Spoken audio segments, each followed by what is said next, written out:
Howdy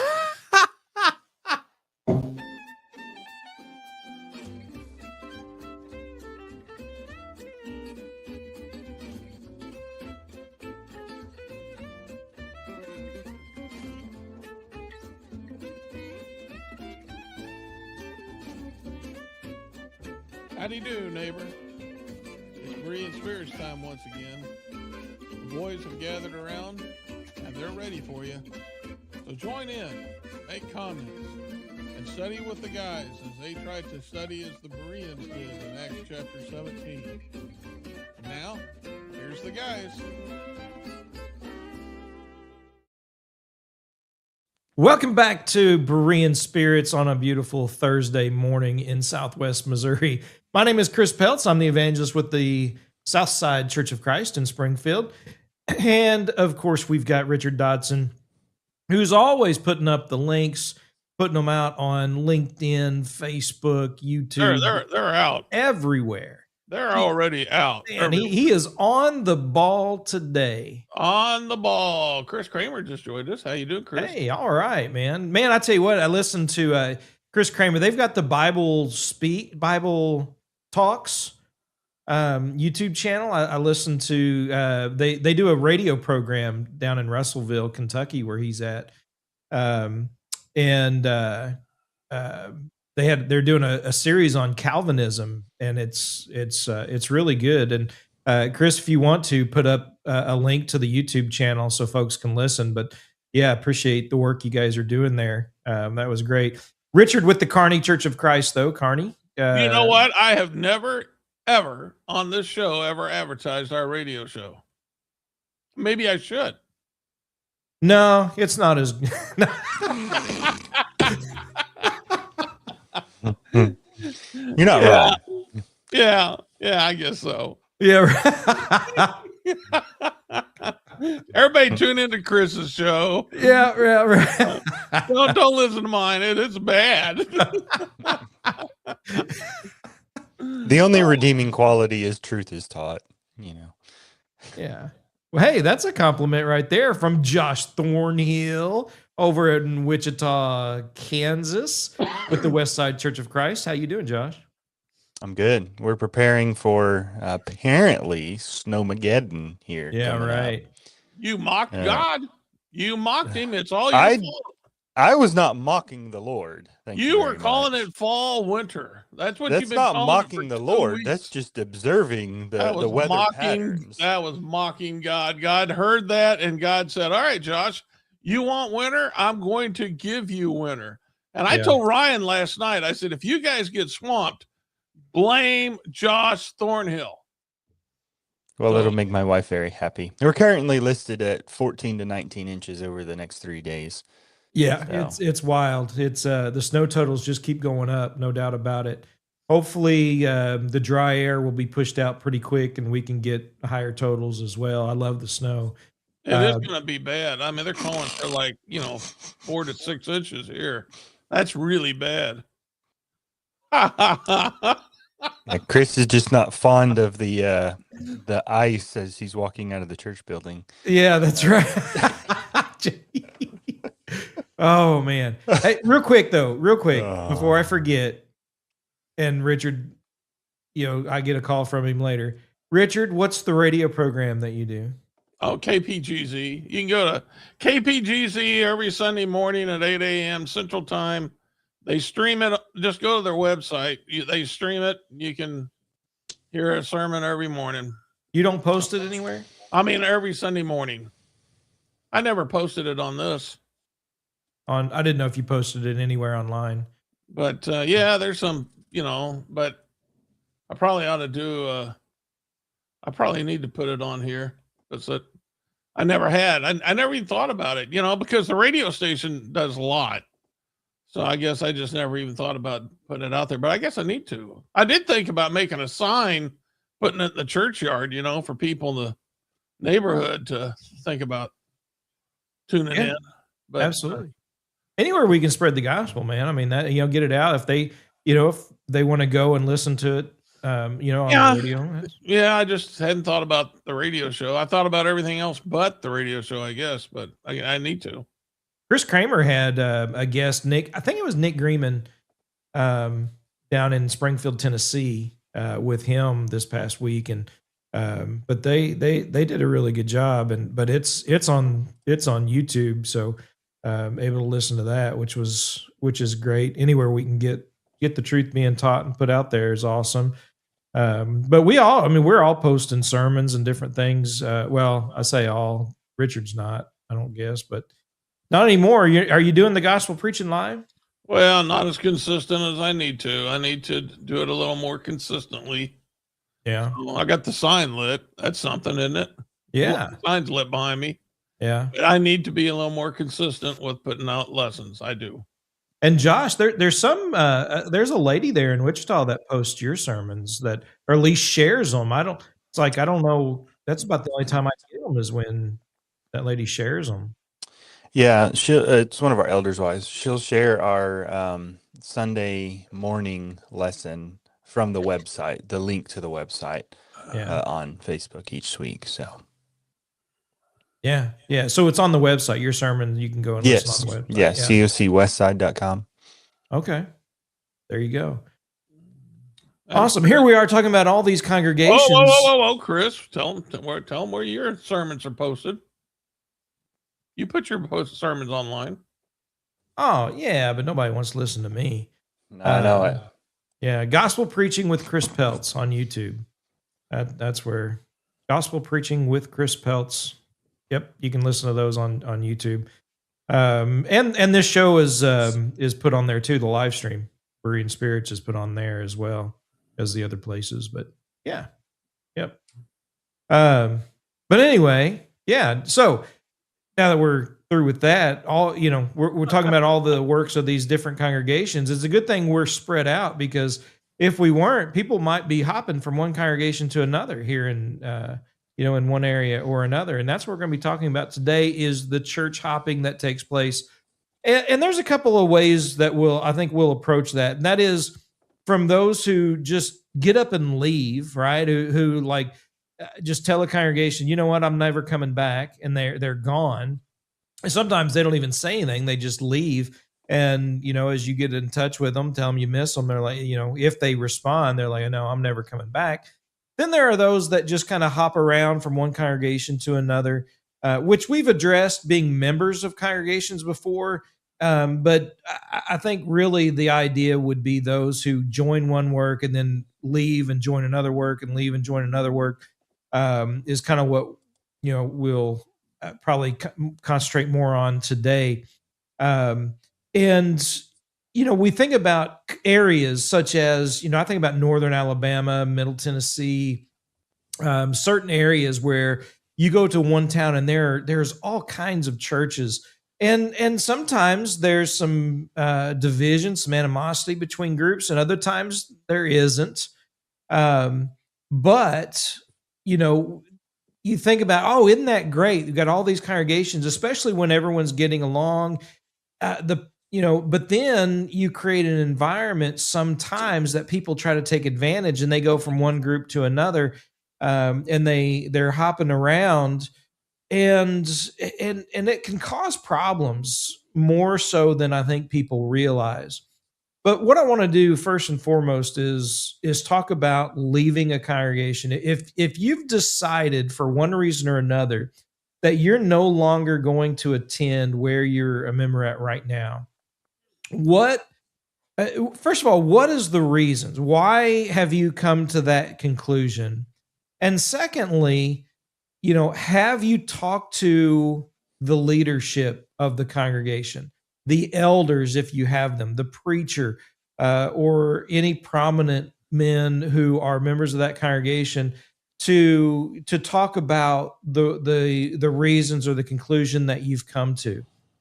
And usually what we find and what we've experienced, and why it's a difficult topic to talk about, is people just leave, and congregations are left scratching their heads. And even if something needs changing, if it's never brought up, it's never talked about, then no change ever takes place, or nothing is even ever looked at.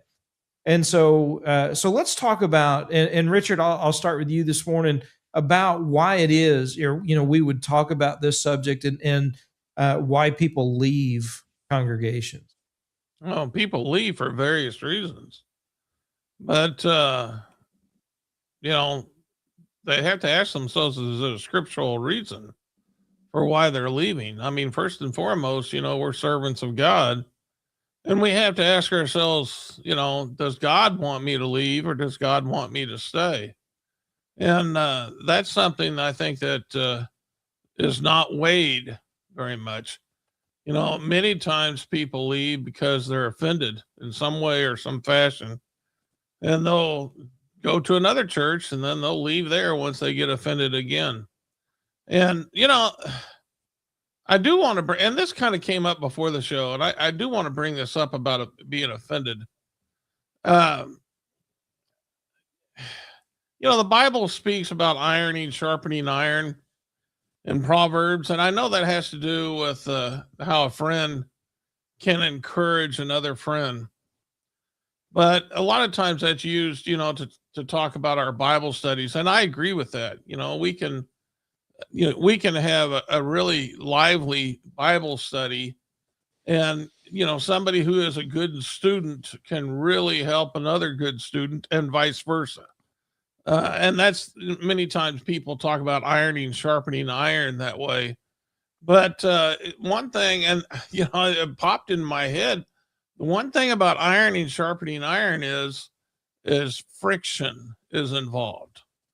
And whenever you're dealing with convictions, things that people hold sacred to them, and that's their faith, there is a strong possibility that if you're challenging it, and it may not be you challenging it, you may just be pointing out the script, as you should be. You should be pointing out the scriptures that challenge someone's faith. And a good preacher does that. But if a preacher, for instance, is putting out the scriptures and it challenges your faith, you're going to be, as they say, you're going to have your toes stepped on. Why? Because ironing is sharpening iron, and you need to understand there's going to be friction. You're going to have to get tough, and you're going to have to look past the feelings and examine what's actually being said instead of being offended. And that's not the easiest thing to do. Lovers of the truth will accomplish that, but everybody at some point experiences this. And to just run away from a church because the preacher said something that offended you because you thought he was pointing you out, that is not something that Jesus wants us to do. Even if the preacher did it with a bad attitude and he did not do it scripturally, I don't believe that's the way to respond. I think then we have to look at passages like Matthew 18 about how to go to a brother who has wronged you. But we have to understand that if there's ever going to be learning taking place, there's going to be, in some cases, a lot of friction, but there's always going to be friction. That just comes with learning. And so since we all want to learn, we have to understand that we're going to get our feelings upset from time to time, and running away from that is not the answer. Yeah. Josh, go ahead. I think that one of the things we need to recognize with with discussions like this is there's no perfect congregation. The pattern is perfect. It's not God's fault. The pattern is perfect. God had created a perfect pattern for the church, and then he filled it with imperfect people, and they're just going to mess it up. And so if there's any flaws or any problems within congregations, that's our fault, not God's fault.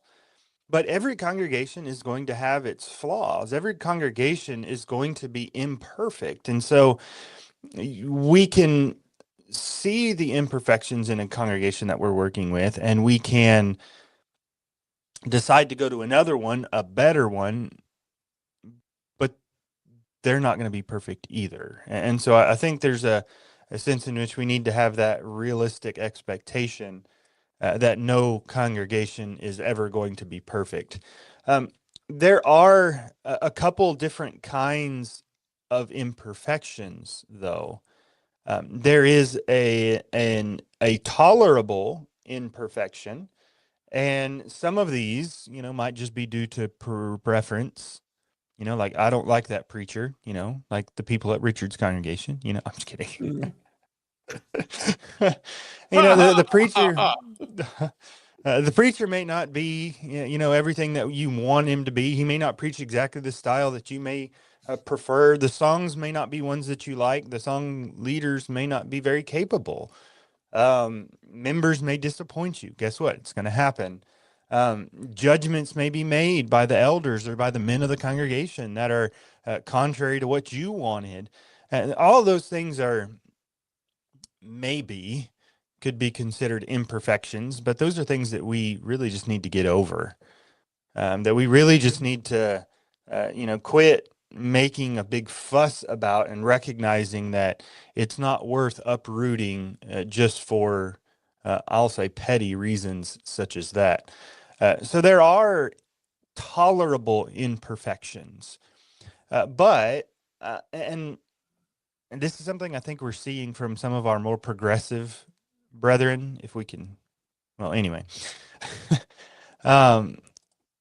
there are intolerable imperfections. And what our progressive brethren are trying to say is that, as long as they're Christians, they're brethren, then we can extend the right hand of fellowship.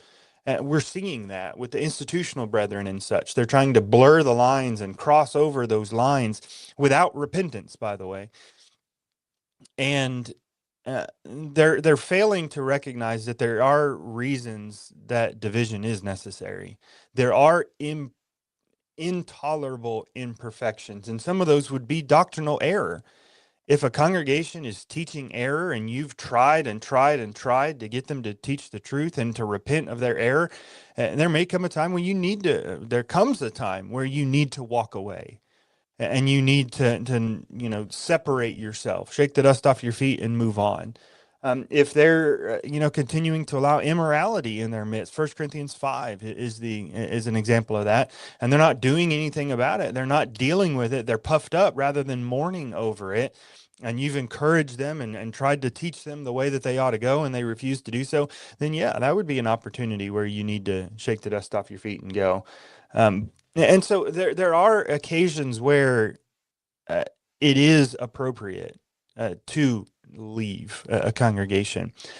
But sadly, I think too many of the divisions result from the tolerable imperfections than they do from the intolerable imperfections.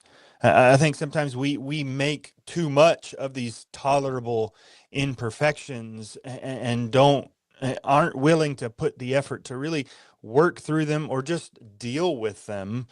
And so we take our toys, pack up our toys, and we leave. And that's certainly not a very godly spirit, I don't believe. I think there needs to be a sense of loyalty to our brethren, to the congregation that we've chosen to work with. And not just at the slightest bit of trouble, we up and leave. There needs to be a desire to work together and to stand together and to fix some of the things that we can fix in order to be better in our service to God. And so those are my beginning thoughts there. Yeah, and there's a couple of things in what you said that I think are important. First of all, you talked about you've tried, you've discussed, you've done something to try and work through whether it's the tolerable or the intolerable imperfections. Easier for you to say, but the problem is there's a lot of people that they're not trying. Right? They just run from one group to another. And that's the problem. And sometimes, and I've dealt with this a lot where somebody leaves, you're like, what's the problem? I don't want to talk about it. I'm like, how can we work on something? How can we work together, or how can we fix a problem that you apparently see that we don't, if you're not willing to talk about it? Or they wait until they've gotten so frustrated, it's festered and built up, and then they blow up and leave.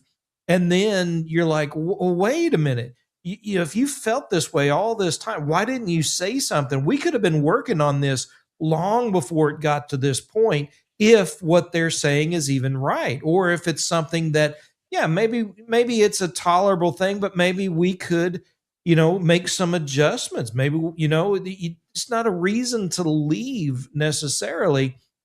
But the problem is, we're not communicating, right? We're not talking, discussing these things, bringing them up.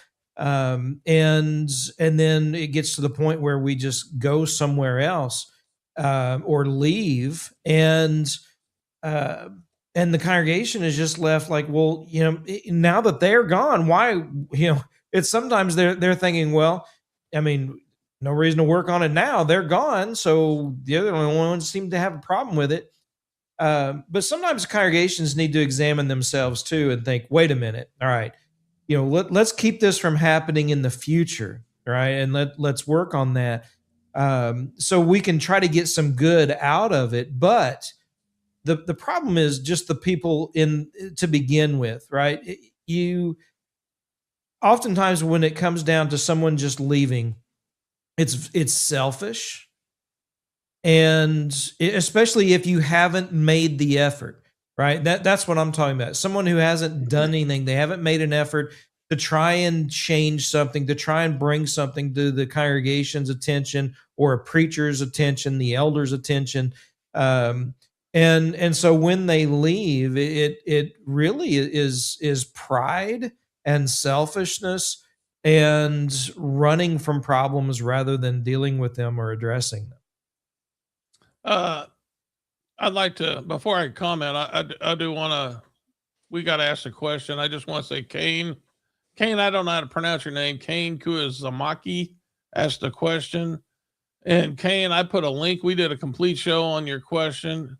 You can go to that link. It's just above Thomas Thornhill's post. Go to that link and you can watch the show, and it'll answer the whole thing. We did a complete show. We're not going to talk about it today because that's not what the topic's about. But if you want to answer to your question, just go watch the show. And if you have any questions about it, send us an email and we will address that.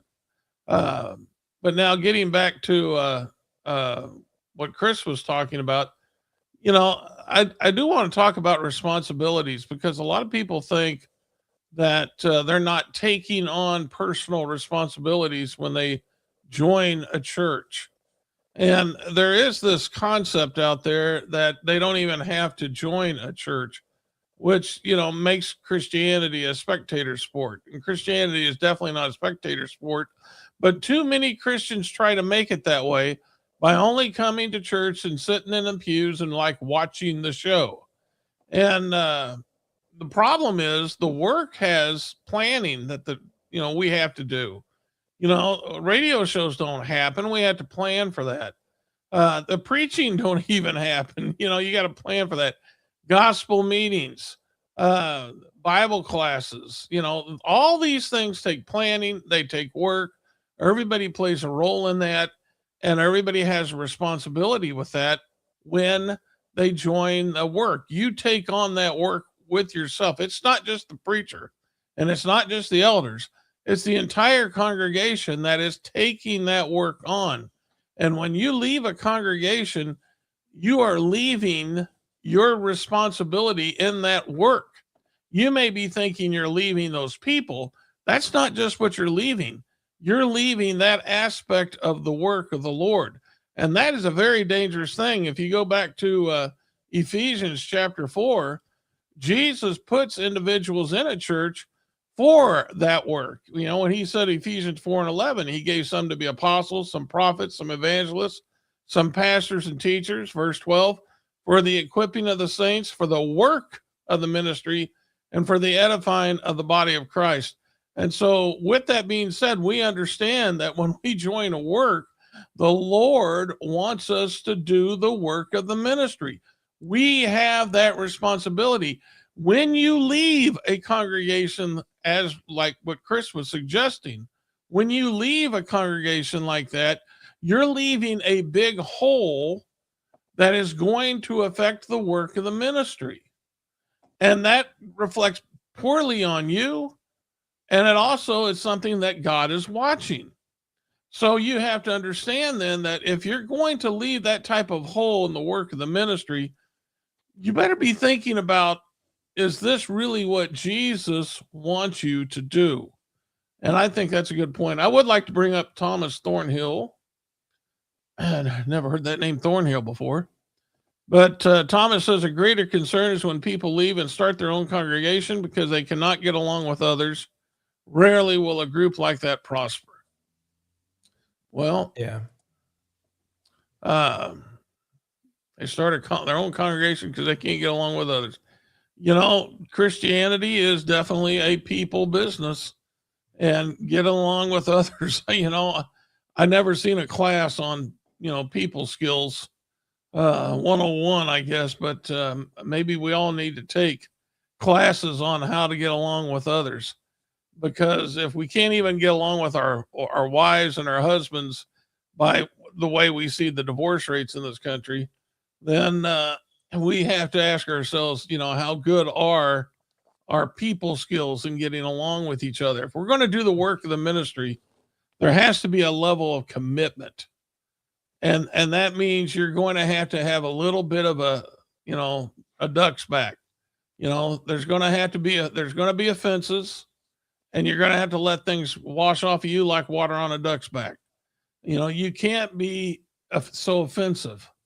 You're not going to, if you get offended that easily, you're going to have a hard time, being married. Much less you're going to have a hard time having a job, and you're definitely going to have a difficult time raising kids. Yeah. So, people skills, and sadly, Thomas probably has a good point. People skills is something that, for whatever reason, we certainly are lacking in this country. Too often, we want to put responsibility on others that we're not willing to take on ourselves.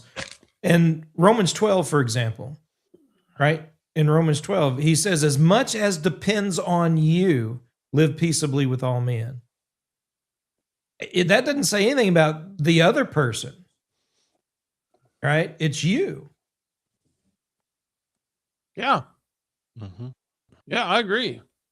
Another passage I want to go to is 1 Corinthians 12. God has set the members, each one of them in the body, just as he pleased. So how do you know? I mean, where you're going to church, that may be what God's desire is. So while you're sitting there all upset because Josh Thornhill preached a sermon against you think, and you're all upset about it, how do you know God doesn't want you there? How do you know that? I mean, there's a strong possibility that God wants you to deal with Josh. Maybe, like in Matthew 18, God wants you to go to Josh and follow his commandments. Maybe he wants you to go to Josh and say, Josh, why were you preaching at me? Why did you say this about me? Maybe that might be what God would want you to do. And who knows what the answer might be? You might be surprised. Yeah, Josh might be like, it's about time you got it. And Richard, you left Ephesians 4, to go to 1 Corinthians 12, but really the same point in Ephesians 4, verse 16, being knit and joined together, by which every part does its share for the edification of the body, right? In love. It's kind of like a sweater, right? I remember growing up, I would wear sweaters, grandparents, mom, dad always get you sweaters. And let's say you get a little snag on a sweater. What's the last thing you want to do? Pull on that snag. Pull on that snag, because then the whole thing comes unraveled, right? And so and basically that's what's happening here. Here you are, right? You've been snagged a little bit, right? You've been rubbed the wrong way, and you got a little bit of a burr sticking there. And when you start to walk away, and it's almost to the point of what Thomas had pointed out, but you risk not only the possibility of leaving the Lord, depending on the reasons you're walking away, but you could cause an entire congregation to come unraveled. Rather than fixing a problem, just creating more of a problem. And not only that, especially when there are areas with lots of congregations around, you go from one group to another. That creates problems with brethren as a whole. Because then you run the risk of gossip. Why did you leave? What's going on? Or you just feel like you have to. All of a sudden you're talking to them about the problems, but you're not telling the congregation you left about the problems and allowing them to work on it. It just compounding one issue with another. I'm wondering why churches don't even, a lot of times they don't even ask brethren when they come why they're leaving the other church. They just say, well, we're not going to judge on what took place before. We're only going to deal with what takes place now. There is a right way to leave a church and there is a wrong way to leave a church. And if somebody has left the wrong way, then the other church needs to be saying, look, you need to go back and make this right. Yeah. Because you're not leaving right.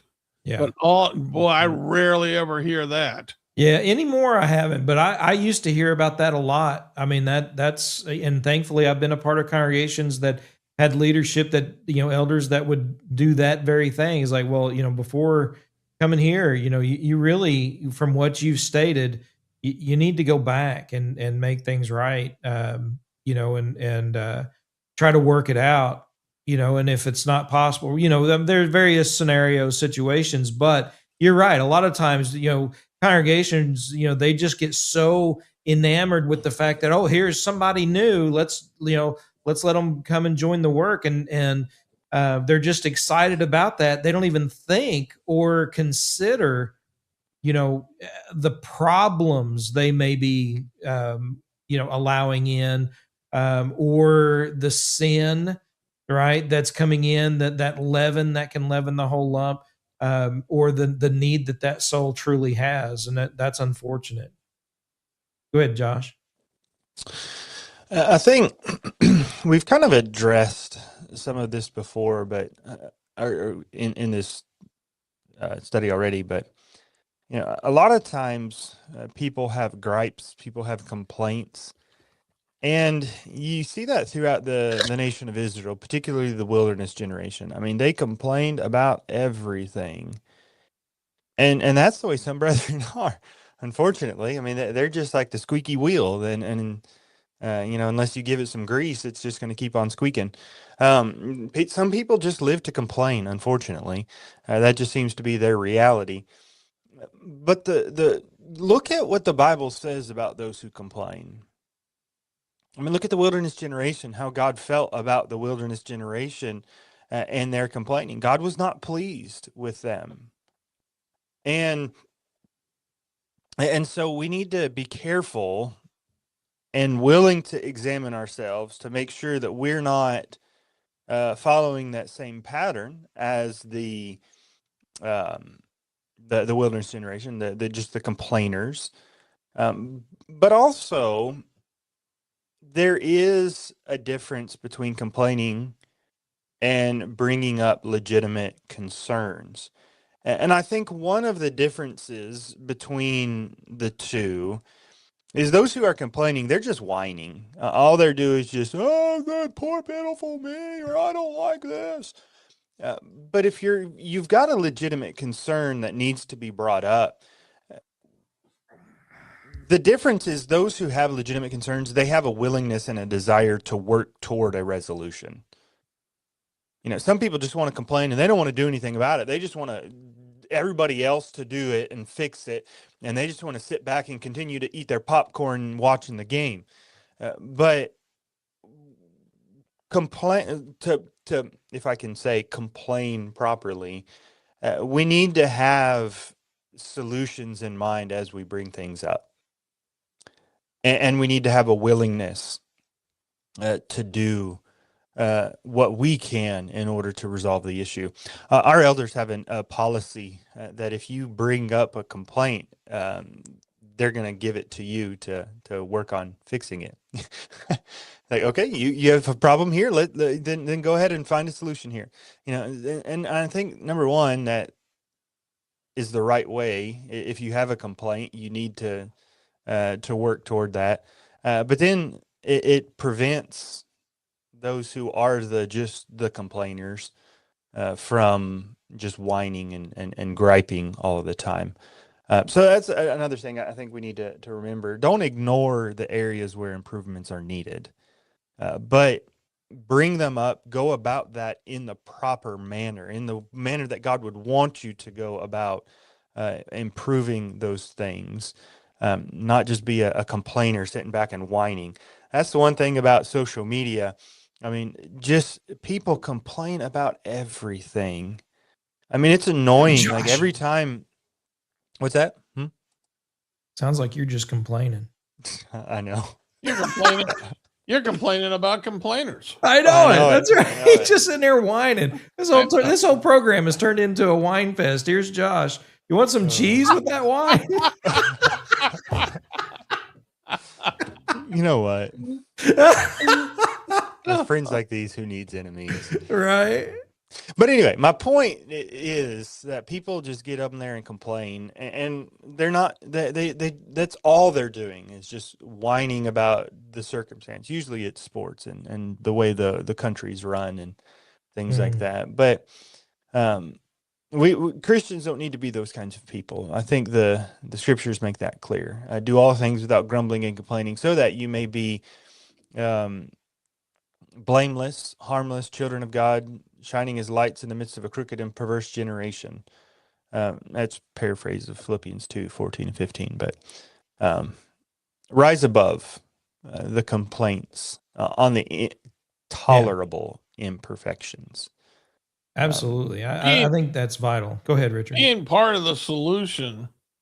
I mean, it's one thing to identify the problem, but then it's inclusive to, I can go to Josh and say, Josh, this is what I see. What do you think about this as a solution? And right away, I'm saying this is our problem. It's not your problem. And,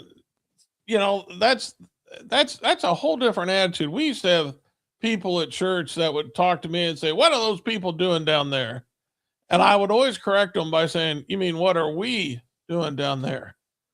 And they're like, we, and I'm like, yeah, you're a member there. You're doing it too. If I didn't correct them on that once, I corrected them 1,000 times with the we.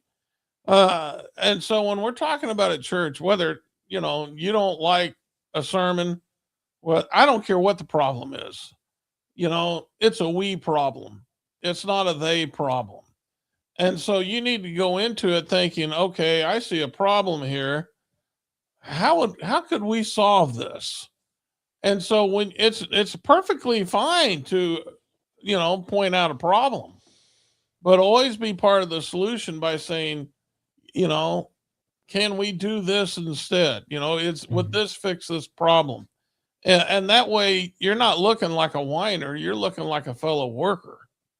And that's perfectly fine, instead of someone who just wants to throw grenades, into a church before they leave. And that happens quite a bit. So, there's a couple of prophets, Nehemiah chapter 1, here he was nowhere near Jerusalem. And yet he gets word that the walls are, not being built. And when he goes to God in prayer, he uses that word exactly you talked about, Richard, we, right? He included him. He didn't say, why aren't they doing that?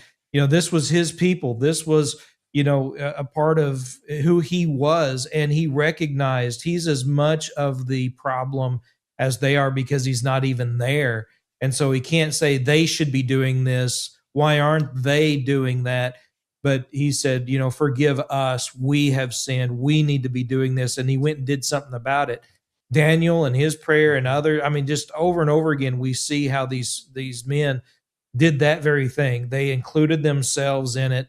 And I think that's vital for us to understand. We are a part of the work, right? This is and I've talked about this here a lot, making this work your own, right? Being a part of, truly being knit and joined together. I think that's vitally important for us if we're going to be successful, not only in making a congregation somewhere that people want to be, but also, cutting off issues before they arise and dealing with problems before someone just ups and leaves. Although that, sometimes they'll never say anything, it'll still happen. But rather than say, all right, they've left, so let's just continue doing what we've done, it takes some time. Congregations, I think, can take some time to examine themselves and say, listen, it's unfortunate that he did what he did, the way he did it, but maybe there is something we need to fix or work on so that this doesn't happen again. And who knows, maybe they would come back. You never know. But with that said, Richard, you got any last thoughts? Yeah. I've left congregations. And one congregation, the first one I left, I was 29 years old, and I left because the stress was killing me. And I didn't have somebody, to put their arm around me and just say, hey, this is the work. This is hard. You got to keep at it. Don't give up. And I wish I'd had somebody who'd been down that road who told me that. I didn't get that. It's going to be hard if you're doing the Lord's work, and especially if you're in a place like Corinth. It's going to be difficult. There's going to be stress. There's going to be anxiety. There's going to be times when you're dreading going to church. You got to face the music. You got to go work to the best that you can and pray that God's going to, and he will bless that effort you're giving, but you got to see it through. Is there a time to leave? Yeah, there is a time to leave, but many times we leave too soon. And instead of being there, remaining there to defend the truth, somebody who's there being a thorn in people's side by defending the truth can, you can provide a lot of influence. You can do a lot that way. Mm-hmm. And, why let a troublemaker gain control of the church? Why let a Diotrephes get control of the church when you can be a thorn in his side? And who knows what the future may hold. Remember, God's king. God is in control. God can do what he wants to do. Give him a chance to do what God can do, which is anything, but give him a chance to do that before you leave. And like I said, that means, that you may have to take some anxiety pills before you attend church, but that's all part of it. Christianity is not easy. Josh, last thoughts? Yeah. One thing I would urge is to be patient with people. We want people to be patient with us, and we need to be willing to be patient with other people as well.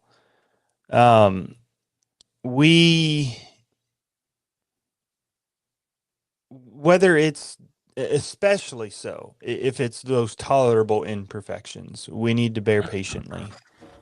And if it's things that can be improved, you need to work patiently to effect that change and to help bring about the better good that you're looking for. If it's intolerable imperfections, you still need to exercise patience and try and teach and try and instruct and try and be an example. Don't just leave at the first sign of trouble. stick around and try to make a difference, because sometimes you can. I know of entire congregations that have repented of error. Chris and I both do. Know of entire congregation that is repented of error, and it's because somebody went in there and they just stayed and they continued to teach and they continued to, stand on truth, and it made a difference. And so, Well, patience. Nineveh was an entire city that repented. Mm-hmm. Yeah. But being patient with others, I think, is key as well. Be willing to be forbearing, bearing with one another in love, Ephesians 4 verse 2 says. And so we would do well if we practiced more of that. That's not to excuse error, but be patient as you deal and try and teach before it comes to that point where you need to shake the dust off your feet and move on. Yeah. I would recommend anybody go to 1 Corinthians 13, verses 4 through 8, apply what it says love does and does not do, and say, all right, just almost like a checklist. Am I doing this or not doing this? How am I applying this in this situation? And if you're not being loving, by not doing that, then, make some corrections in yourself, and then do that. And then, work on it. And it may get to the point where you have to leave. I understand that, but, go through a process and try to help others, and work with people, rather than just leaving them stranded and wondering what in the world happened. So we appreciate everybody who tunes in and listens. If you want to shoot us an email, you can do so at BereanSpirits@gmail.com. And we'll take any questions, any recommendations, suggestions, and we'll consider that for topics of programs. Go back through and listen to some of the past programs. If you got questions, maybe we've already talked about it, as was mentioned earlier. But until next time, stay safe. Be careful out there in the bad weather this weekend. And Lord willing, we'll be with you next week studying the scriptures with Berean Spirits.